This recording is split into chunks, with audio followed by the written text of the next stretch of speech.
ಈ ರೆಸಿಪಿ ಎಲ್ಲ ಯಾರಿಗೆಲ್ಲ ಇಷ್ಟ ಅಂತ ಕಮೆಂಟ್ ಮಾಡಿ ನನಗೆ ಹೇಳಿ. ಮೊದಲನೇ ಬಾರಿಗೆ ನನ್ನ ಚಾನಲ್ನ ನೋಡ್ತಾ ಇದ್ದರೆ ಲೈಕ್ ಮಾಡಿ, ಶೇರ್ ಮಾಡಿ, ಸಬ್ಸ್ಕ್ರೈಬ್ ಮಾಡ್ಕೊಳ್ಳಿ ಪ್ಲೀಸ್. ಆದಷ್ಟು ಸಪೋರ್ಟ್ ಮಾಡಿ. ಸೋಯಾ ಚಂಕ್ಸ್ ಗ್ರೇವಿ ರೆಡಿ ಆಗಿದೆ. ಇದು ಚಪಾತಿ ಪೂರಿಗೆ ಒಳ್ಳೆ ಕಾಂಬಿನೇಷನ್ನು. ಮತ್ತು ನೀವು ಪುಲ್ಕ ಅಥವಾ ಇಲ್ಲ ಅಂದರೆ ರೋಟಿ ಆ ಥರದಕ್ಕೆಲ್ಲದಕ್ಕೂ ನೀವು ತಿನ್ಬೋದು. ಪರೋಟಾಗೂ ತುಂಬ ಚೆನ್ನಾಗಿರುತ್ತೆ. ಪ್ಲೀಸ್ ಯಾರೆಲ್ಲ ನನ್ನ ಚಾನಲ್ನ ಹೊಸದಾಗಿ ನೋಡ್ತಿದ್ದೀರೋ ಲೈಕ್ ಮಾಡಿ, ಶೇರ್ ಮಾಡಿ, ಸಬ್ಸ್ಕ್ರೈಬ್ ಮಾಡ್ಕೊಳ್ಳಿ ಪ್ಲೀಸ್. ಆದಷ್ಟು ಸಪೋರ್ಟ್ ಮಾಡಿ. ವಿಡಿಯೋನೆಲ್ಲೂ ಸ್ಕಿಪ್ ಮಾಡದೆ ನೋಡಿ. ಸ್ವಲ್ಪ ಗಾರ್ನಿಷ್ಗೆ ಕೊತ್ತಂಬರಿ ಸೊಪ್ಪು ಹಾಕ್ತಾ ಇದ್ದೀನಿ.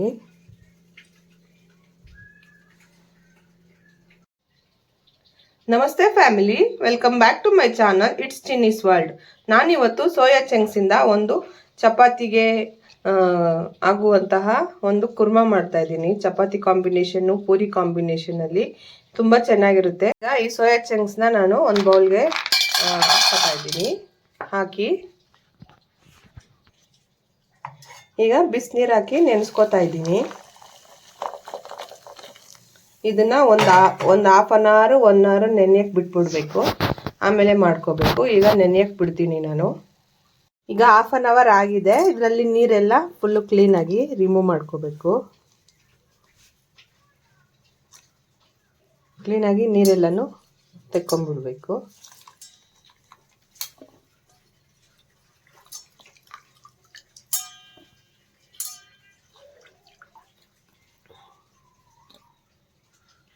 ಈ ಬಟ್ಲಲ್ಲಿ ಸೋಯಾ ಚಂಕ್ಸ್ನ ಹಾಕ್ಕೊಂಡು ಇದನ್ನೆಲ್ಲ ಕ್ಲೀನಾಗಿ ಸ್ವಲ್ಪ ಮ್ಯಾರಿನೇಟ್ ಮಾಡ್ಕೋಬೇಕು. ಈಗ ಸೋಯಾ ಚಂಕ್ಸ್ ಹಾಕಿದ್ದೀನಿ. ಒಂದು 1/2 ಟೇಬಲ್ ಸ್ಪೂನ್ ಅಷ್ಟು ಖಾರದ ಪುಡಿ ಹಾಕ್ಕೋಬೇಕು. 1/2 ಟೇಬಲ್ ಸ್ಪೂನು ಧನಿಯಾ ಪುಡಿ,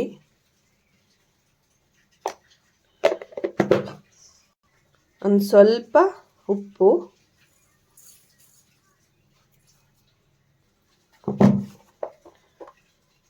ಒಂದು 1/4 ಟೇಬಲ್ ಸ್ಪೂನ್ ಅಷ್ಟು ಗರಂ ಮಸಾಲ, ಸುಮ್ಮನೆ ಒಂದು ಚಿಟಿಕೆ ಅಷ್ಟು ಪೆಪ್ಪರ್ ಪೌಡ್ರು, ಒಂದು ಸ್ವಲ್ಪ ಅರಿಶಿನ, ಒಂದು ಸ್ವಲ್ಪ ಮೊಸರು ಹಾಕ್ಕೋತಾ ಇದ್ದೀನಿ. ಒಂದು 2 ಟೇಬಲ್ ಸ್ಪೂನ್ ಅಷ್ಟು. ನಿಮಗೆ ಮೊಸರು ಹಾಕಿದ್ರೆ ಚೆನ್ನಾಗಿರುತ್ತೆ. ನಿಮಗೆ ಮೊಸರು ಬೇಡ ಅಂದರೆ ನೀವು ಒಂದು ಹಾಫ್ ಲೆಮನ್ನು ಹಾಕ್ಕೊಳ್ಳಿ, ಸರಿ ಹೋಗುತ್ತೆ.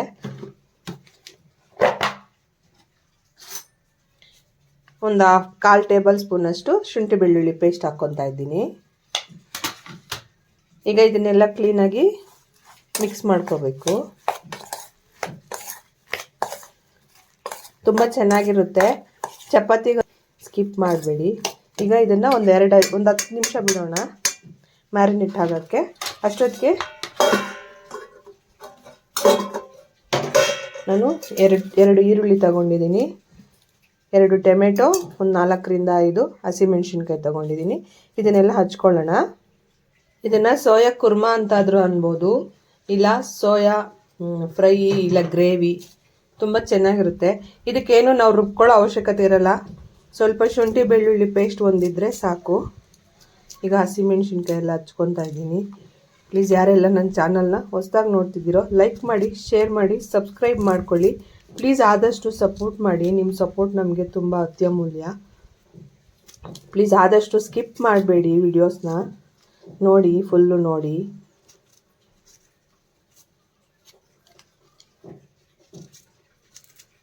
ಈಗ ಆನಿಯನ್ನು ಕಟ್ ಮಾಡಿ ಈ ಥರ ಆನಿಯನ್ನು ಉದ್ದುದ್ದಕ್ಕೆ ಹಚ್ಕೋಬೇಕು.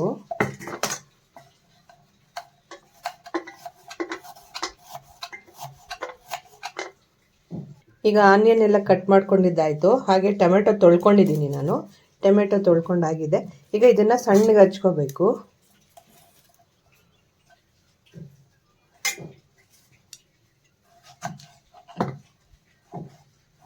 ಈ ಥರ ಸಣ್ಣಗೆ ಕಟ್ ಮಾಡ್ಕೋಬೇಕು.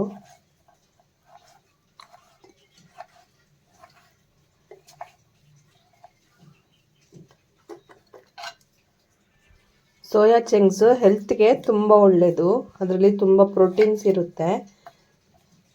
ಚಿಕ್ಕ ಮಕ್ಕಳಿಗೆ ಎಲ್ಲ ಕೊಟ್ಟರೆ ತುಂಬ ಹೆಲ್ತ್ಗೆ ಒಳ್ಳೆಯದು. ಹೆಲ್ದಿ ರೆಸಿಪಿ ಇದು. ಸೋಯಾ ಚಂಕ್ಸು ನಾವು ಪಲಾವ್ ಮಾಡಿದಾಗೆಲ್ಲ ಅದರಲ್ಲಿ ಸ್ವಲ್ಪ ಸ್ವಲ್ಪ ಹಾಕಿದ್ರೆ ಮಕ್ಕಳು ತಿಂತಾರೆ. ಅದರಲ್ಲಿ ತುಂಬ ಪ್ರೋಟೀನ್ಸ್ ಇರುತ್ತೆ. ಇದು ಡಯಟ್ಗೆಲ್ಲ ಯೂಸ್ ಮಾಡ್ತಾರೆ ಸೋಯಾ ಚಂಕ್ಸ್ನ. ಈಗ ಕಟ್ ಮಾಡ್ಕೊಂಡಿದ್ದಾಯಿತು, ಹೇಗೆ ಮಾಡೋದು ಅಂತ ನೋಡೋಣ ಬನ್ನಿ. ಈಗ ಮೊದಲಿಗೆ ಬಾಣಲಿ ಇಟ್ಟಿದ್ದೀನಿ, ಸ್ಟವ್ ಅಂಟಿಸ್ಕೊತಾ ಇದ್ದೀನಿ. 2 ರಿಂದ 3 ಟೇಬಲ್ ಸ್ಪೂನ್ ಆಗೋಷ್ಟು ಎಣ್ಣೆ ಹಾಕ್ಕೋಬೇಕು. ನಿಮಗೆ ಟೊಮೆಟೊ ಬಾಯಿಗೆ ಸಿಗೋದು ಬೇಡ ಅಂತಂದರೆ ನೀವು ಟೊಮೆಟೊನ ಪ್ಯೂರಿ ಮಾಡ್ಕೊಬಿಡಿ, ಸರಿ ಹೋಗುತ್ತೆ. ಟೊಮೆಟೊನ ನುಣ್ಣಗೆ ರುಬ್ಕೊಂಬಿಡಿ, ಸರಿ ಹೋಗುತ್ತೆ.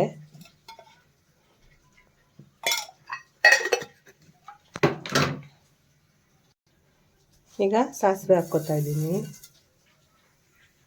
ಈಗ ಸಾಸಿವೆ ಚಟಪಟ ಅಂತಿದೆ, ಸ್ವಲ್ಪ ಜೀರಿಗೆ ಹಾಕ್ಕೋತೀನಿ. ಜೀರಿಗೆ ಹಾಕ್ಕೊಳ್ಳೋದ್ರಿಂದ ಜೀರ್ಣಕ್ರಿಯೆ ಚೆನ್ನಾಗಾಗುತ್ತೆ.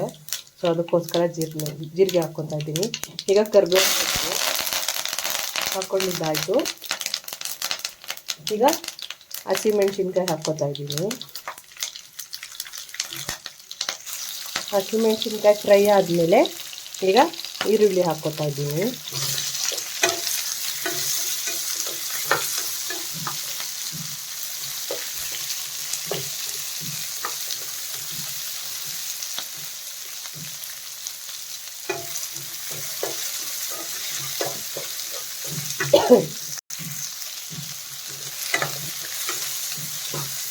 ಈಗ ಆನಿಯನ್ ಸ್ವಲ್ಪ ಫ್ರೈ ಆಗಿದೆ. ಈಗ ಆಲ್ರೆಡಿ ಮ್ಯಾರಿನೇಟ್ ಮಾಡಬೇಕಾದ್ರೆ ನಾವು ಒಂದು 1/4 ಟೇಬಲ್ ಸ್ಪೂನ್ ಅಷ್ಟು ಶುಂಠಿ ಬೆಳ್ಳುಳ್ಳಿ ಪೇಸ್ಟ್ ಹಾಕಿದ್ದೀವಲ್ವಾ, ಸೊ ಅದಕ್ಕೋಸ್ಕರ ಸ್ವಲ್ಪ ನೋಡಿ ಹಾಕ್ಕೊಳ್ಳಿ. ನಾನೊಂದು 1/2 ಟೇಬಲ್ ಸ್ಪೂನ್ ಅಷ್ಟು ಶುಂಠಿ ಬೆಳ್ಳುಳ್ಳಿ ಪೇಸ್ಟ್ ಹಾಕ್ತಾಯಿದ್ದೀನಿ.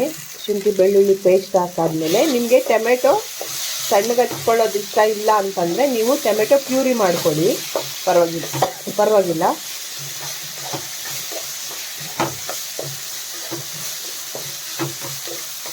ಇದು ಶುಂಠಿ ಬೆಳ್ಳುಳ್ಳಿ ಪೇಸ್ಟು ಸ್ವಲ್ಪ ಹಸಿ ವಾಸನೆ ಹೋದ್ಮೇಲೆ ನೀವು ಟೊಮೆಟೊ ಹಾಕ್ಕೊಳ್ಳಿ. ಟೊಮೆಟೊ ಆಗಲಿ ಟೊಮೆಟೊ ಪ್ಯೂರಿ ಆಗಲಿ. ನಾನು ಟೊಮೆಟೊ ಹಾಕ್ಕೊತಾ ಇದ್ದೀನಿ. ಇದೆಲ್ಲ ಸ್ವಲ್ಪ ಮೆತ್ತಗಾಗಬೇಕು, ಟೊಮೆಟೊ ಎಲ್ಲ ಕ್ಲೀನಾಗಿ ಸ್ವಲ್ಪ ಮೆತ್ತಗಾಗಬೇಕು. ನೀವು ಪ್ಯೂರಿ ಹಾಕಿದಾಗ ಅದ್ರಲ್ಲಿ ಪ್ಯೂರಿಲಿರೋ ಹಸಿ ವಾಸನೆ ಎಲ್ಲ ಹೋಗಿ ಎಣ್ಣೆ ಬಿಟ್ಕೊಳ್ಳುತ್ತೆ. ಅಲ್ಲಿ ತನಕ ಸ್ವಲ್ಪ ಫ್ರೈ ಮಾಡಬೇಕು ನೀವು. ಹಾಗೂ ಟೊಮೆಟೊ ಬೇಗ ಸ್ವಲ್ಪ ಫ್ರೈ ಆಗಬೇಕು ಅಂದರೆ ಒಂದು ಸ್ವಲ್ಪ ಉಪ್ಪು ಹಾಕ್ಕೊಳ್ಳಿ, ಸ್ವಲ್ಪ ಬೇಗ ಫ್ರೈ ಆಗುತ್ತೆ. ಈ ಸೋಯಾ ಚಂಕ್ಸ್ ಗ್ರೇವಿ ಅಥವಾ ಫ್ರೈ ಅಥವಾ ಕರ್ರಿ ಇದು ಬಂದು ಚಪಾತಿಗೆ ಚೆನ್ನಾಗಿರುತ್ತೆ, ಪೂರಿಗೂ ಚೆನ್ನಾಗಿರುತ್ತೆ. ನಾವು ಪಲಾವ್ ಅಥವಾ ಏನಾದರೂ ರೈಸ್ ಬಾತ್ ಮಾಡಿದಾಗ ಪಕ್ಕ ಸೈಡ್ಗೆ ಚೆನ್ನಾಗಿರುತ್ತೆ, ಪಕ್ಕದಲ್ಲಿ ಸೈಡ್ಸ್ಗೆ ತುಂಬ ಚೆನ್ನಾಗಿರುತ್ತೆ ಇದು.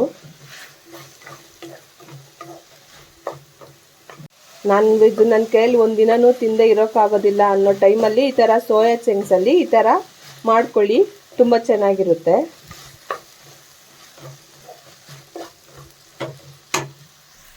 ನೋಡಿ ಟೊಮೆಟೊ ಎಲ್ಲ ಕ್ಲೀನಾಗಿ ಫ್ರೈ ಆಗಿದೆ. ಈಗ ನಾವು ಆವಾಗಲೇ ಮಿಕ್ಸ್ ಮಾಡಿ ಇಟ್ಕೊಂಡಿದ್ವಲ್ವ ಸೋಯಾ ಚಂಕ್ಸು, ಅದನ್ನು ಹಾಕ್ತಾಯಿದ್ದೀನಿ.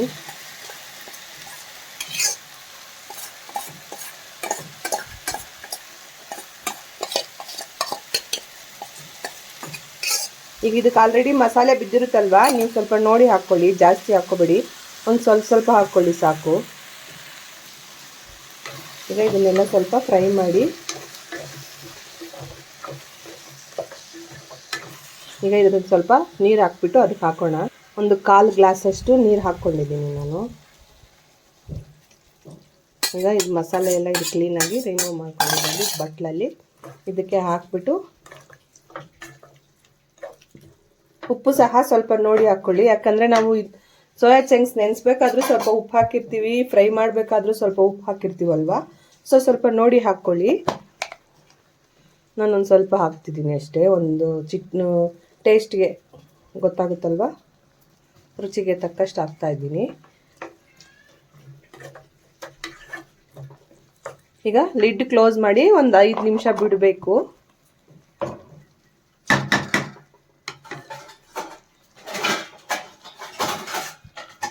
ಒಂದು 5 ಮಿನಿಟ್ಸು ಬಿಡೋಣ. ಈಗ 5 ಮಿನಿಟ್ಸ್ ಆಗಿದೆ. ಒಂದು ಸತಿ ಚೆನ್ನಾಗಿ ತಿರುಗಿಸ್ಕೊಳ್ಳೋಣ.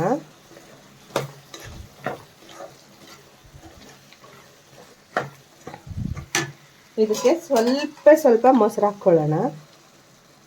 ಒಂದು ಟೇಬಲ್ ಸ್ಪೂನ್ ಅಷ್ಟು ಮೊಸರು ಹಾಕ್ಕೊಂಡು ಒಂದ್ಸತಿ ತಿರುಗಿಸ್ಕೋಬೇಕು. ಮೊಸರು ಹಾಕೋದ್ರಿಂದ ತುಂಬ ಟೇಸ್ಟ್ ಬರುತ್ತೆ, ಚೆನ್ನಾಗಿರುತ್ತೆ.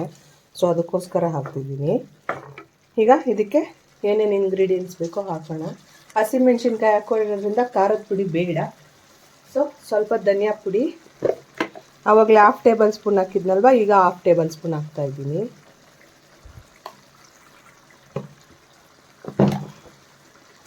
ಆವಾಗಲೇ 1/4 ಟೇಬಲ್ ಸ್ಪೂನ್ ಗರಂ ಮಸಾಲ ಹಾಕಿದ್ದೆ, ಈಗ 1/2 ಟೇಬಲ್ ಸ್ಪೂನ್ ಹಾಕ್ತಾಯಿದ್ದೀನಿ.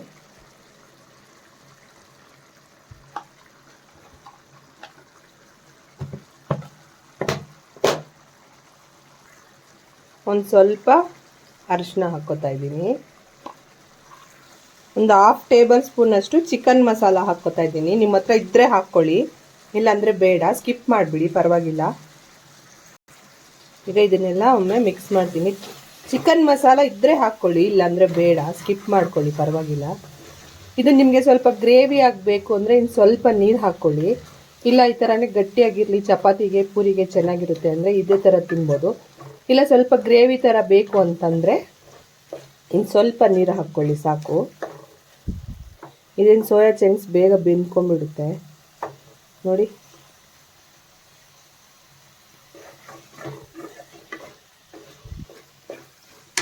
ನಿಮ್ಗೆ ಇನ್ನು ಸ್ವಲ್ಪ ಗ್ರೇವಿ ಬೇಕು ಅಂದರೆ ಹಾಕ್ಕೊಳ್ಳಿ, ಇಲ್ಲ ಅಂದರೆ ಬೇಡ, ಸಾಕು. ಇಷ್ಟೇ ಡ್ರೈ ಥರ ಇರುತ್ತೆ, ಚೆನ್ನಾಗಿರುತ್ತೆ. ಇನ್ನೊಂದು 2 ಮಿನಿಟ್ಸು ಈಗ ನಾವು ಮಸಾಲೆ ಎಲ್ಲ ಹಾಕಿದ್ದೀವಲ್ವ, ಸೊ ಸ್ವಲ್ಪ ಹಿಡಿಬೇಕು. ಸೊ ಅದಕ್ಕೋಸ್ಕರ ಇನ್ನೊಂದು 2 ಮಿನಿಟ್ಸ್ ಇಡೋಣ, ಸಾಕು. ಈಗ 2 ಮಿನಿಟ್ಸ್ ಆಯಿತು, ಎಲ್ಲ ಕ್ಲೀನಾಗಿ ಬೆಂದಿದೆ.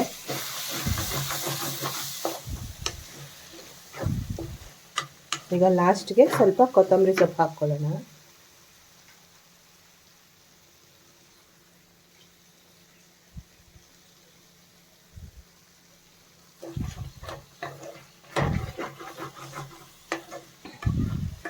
ಈಗ ಈ ಗ್ರೇವಿನ ನಾವು ಒಂದು ಸರ್ವಿಂಗ್ ಬೌಲ್ಗೆ ಸರ್ವ್ ಮಾಡ್ಕೊಳ್ಳೋಣ. ಸೋಯಾ ಚಂಕ್ಸ್ ಗ್ರೇವಿ ರೆಡಿಯಾಗಿದೆ. ಚಪಾತಿ, ಪೂರಿ ಮತ್ತು ನಾವು ಯಾವುದಾದ್ರೂ ಬಾತ್ ಮಾಡ್ಕೊಂಡಾಗ ಸೈಡ್ ಡಿಶ್ಗಾಗುತ್ತೆ. ರೆಡಿಯಾಗಿದೆ. ಈಗ ನಾವು ಸರ್ವ್ ಮಾಡ್ಕೊಳ್ಳೋಣ. ಸರ್ವಿಂಗ್ ಬೌಲ್ಗೆ ಸರ್ವ್ ಮಾಡ್ಕೊತಾ ಇದ್ದೀನಿ.